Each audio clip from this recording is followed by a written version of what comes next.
هەمیشە ئێڵێم و ئێمە سەربەرزین کە خەڵکمان لە پشتە سەرمایی ئێمە خەڵکەکە.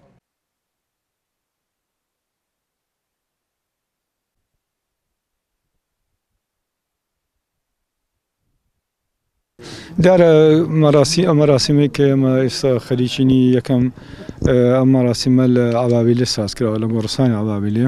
لە گۆڕستانی عەبابیلێ گۆڕی کۆمەڵی ناوداری گەلی کوردی تایە و کۆمەڵی ناوداری خەڵکی هەڵەبجە هۆرامانی تایە.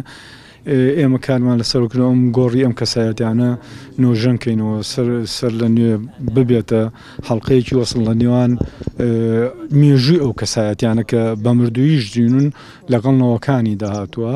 پێشتر هەر لێرە لە عەبابیلێ گۆڕی ئەحمەد موختار و تایبەت دوو شاعری گەورەی کوردمان نۆژەن کردەوە لە مەراسیمێکی شایستەدا کردمانەوە. ئەمڕۆیش لە مەراسیمێکی شکۆدارە گۆڕی عادلە خانممان نۆژەن کردوێتەوە و ئەیکەینەوە. تەواو عادلە خانم یەکێکە لە شاژن و شۆڕژنەکانی کورد کە لە مێژووی ئێمەدا شوێنی تایبەتی خۆی هەیە، بەڵام بەداخەوە تاکو ئێستا ئەم کەسایەتیە بە حەقی خۆی نەدراوەتەوە، کاری لەسەر نەکراوە بەو حەجم و هینەی خۆی بە هیوان مێژونووسان بتوان ئیشی لەسەر بکەن. ئێمە ئەمڕۆ مەزارەکەی عادلە خانمەکەینەوە و پرۆژەی ئاماجوان لەوەیە کە ئەم شکۆی ئەم کەسایەتیانە پارێزراو بێ بۆ ئێستا بۆ نەوەکانی داات، چونکە ئەگەر ئێمە شکۆی ئەمانە نەپارێزی نەوەکانی داهاتوو لە گلەیی لە ئێمە ئەکەن.